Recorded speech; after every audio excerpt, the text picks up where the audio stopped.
Welcome to the Webtoon Toon 10. We all know the world isn't fair, but at least we can count on karma to take down the awful people for us. Here are 10 satisfying karma moments from some of our favorite series, starting with Get Schooled. The action series Get Schooled is like a 10-course meal of karma. The flavor is melting on my tongue. When bullying has become too severe in the school system, an institution called the Teachers' Rights Protection Agency is created to address the problem by unleashing highly skilled wardens, Hwajin Na and Han Li Nim, onto school grounds to beat up the bullies so bad they change their ways. In the first arc, the main villain is the son of a politician who abuses his dad's status to misbehave, and the corrupt school administration does nothing. Then Warden Hwanjin comes in and starts laying down the law while dropping lots of wisdom while actually making some very thrilling and thought-provoking action. Every arc has a new villain who gets their butt whooped in the most glorious way, but the series never feels repetitive because each scenario is so unique, commenting on a different facet of the education system. That's why each arc feels like its own course in a meal. They're united in theme but have different tones, attitudes, and ideas, and in the end, they're all so delicious and satisfying. The Remarried Empress. You know that feeling of triumph when you know you've won the breakup? The Remarried Empress constantly delivers that joy. Empress Navier is the most capable, stunning, intelligent, talented wife to Emperor Sovieshu, and he has the audacity to take on a mistress named Trashta, Rashta, who is the exact opposite of Navier. Like, dude, what are you doing? He schemes to divorce Navier and make Trashta Empress so she can bear him an heir, and then divorce Trashta and remarry Navier the following year. While that's a messed up plan by itself, Sovieshu is so dumb, he doesn't even tell Navier about the part where he would remarry her. He just divorces her. So naturally, Navier isn't just going to let this man take away everything she's built. To salvage her status, she marries Henry, the ruler of a neighboring kingdom. Much to the dismay of Sovieshu, he realizes how catastrophically he's messed up and sends Navier a letter explaining the true plan in an effort to get her back. Navier, however, pulls the greatest flex and just leaves him on red. No response, no carrier pigeon, nothing. Her silence cuts deeper than the knife he used to stab her in the back. Operation True Love. There is nothing like some high school drama. Gossip Girl, Euphoria, give it to me. The series Operation True Love follows Sue-A, who's dating this toxic guy, Minu, until she catches him cheating on her with her sister, Raim. The only other person who knows about the situation is Minu's best friend, who likes Raim, or at least Sue-A thinks he does. Sue-A convinces him to pretend to flirt with her to make Minu and Raim jealous as punishment. The juicy karma moment comes between Yoon-hyuk and Raim after she notices he's become very distant and much closer to Sue-A. When she asks if Sue-A told him to avoid her, Yoon-hyuk gets icy cold and tells her that she only has herself to blame. That's how a real man should defend his woman. Seasons of Blossom. Man, isn't there anything better than seeing a bully get taken down, especially when she's rich and absolutely cruel? In the third season of the emotional roller coaster Seasons of Blossom, we follow the story of Kaul, Subin, and Uri. Back in middle school, Uri bullied Kaul for being close friends with Subin and turned several girls against her. The whole ordeal drives a wedge between her and Subin, as he never knew the extent of bullying and still maintained a friendship with Uri. A few years later, Kaul's path crosses with Uri again when Subin enrolls in the same college as Kaul. Uri hasn't changed at all, but Kaul is grown now. They have a huge confrontation where Kaul tricks Uri into confessing to the bullying and records the confession. When Uri realizes she's caught, she tries to do everything but apologize, and Kaul is not having it. Subin finally realizes that Uri is trash and stands between Kaul, and the witch from their past is finally reduced to a puddle. Men of the Harem.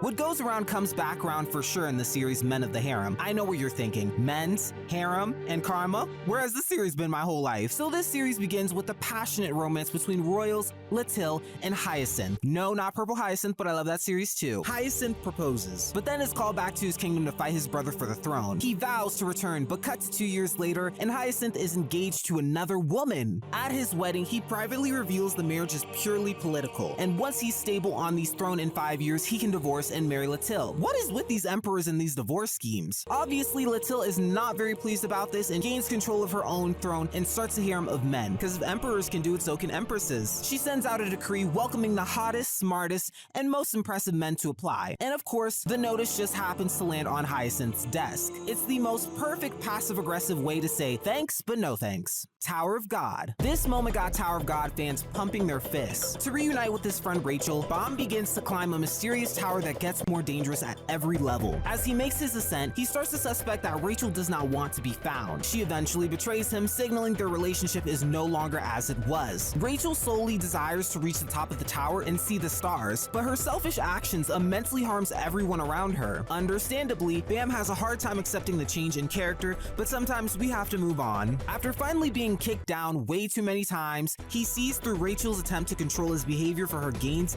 and directly goes against her. He no longer ties his sole purpose to Rachel. He then leaves a shocked Rachel behind with a single goodbye, and now we're cheering and crying all at the same time. No rhyme intended.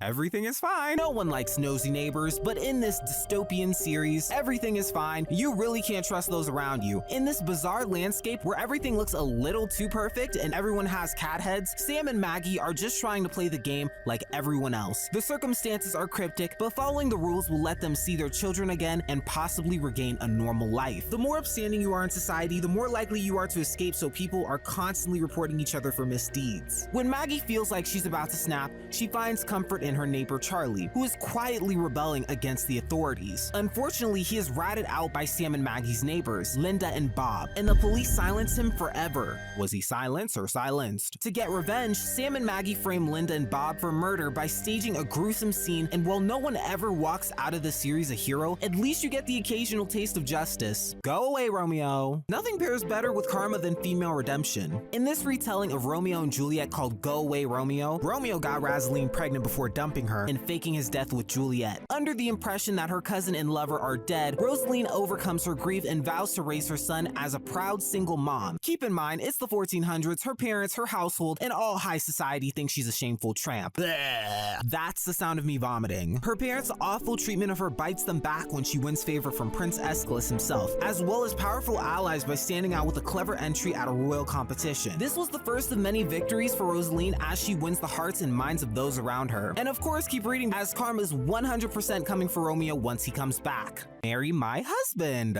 Oh, the betrayal. Oh, the drama. If you want a plot that really goes off the rails, you gotta read Marry My Husband. Basically, G1 is dying of cancer and leaves her deathbed to confront her husband, Minhwan, who's never visited her once in the hospital. She stumbles upon him and her best friend, Sumin, in bed, plotting to collect life insurance once she's dead. A verbal row takes a nasty turn when Minhwan slaps her and accidentally kills her. She is reborn 10 years in the past and vows to change the future by manipulating Sumin to marry Minhwan instead of her. The whole series is just full of satisfying moments as G1 rewrites her story. Only so few things are more delightful than watching these two people crash and burn. I'm the queen in this life. Sometimes karma's up to the universe, or sometimes you can deliver it yourself. In I'm the Queen of This Life, Ariadne murders the king so her lover, Césaire, can take the throne. Césaire then casts her aside and marries her sister, Isabella, who has her executed. Ariadne is reborn in the past with the chance to live her life over and not commit murder for an ungrateful and faithful butthead. Instead, she works behind the scenes to expose all the wicked people in her life and build powerful allies. At a royal sermon, Ariadne uses her knowledge of the past to act according to royal customs, which wins her favor with the queen while Isabella looks ignorant. This opens up so many doors for Ariadne as she gets a private audience with the royals, gifts, and a very close friendship with the crown prince. It's great because we get plenty of episodes where Isabella and her stepmom become crazy jealous of all the perks Ariadne receives. Got any favorite karma moments of your own from Webtoon series? Let us know and make sure to check out all the stories and more on the Webtoon app. See you next time!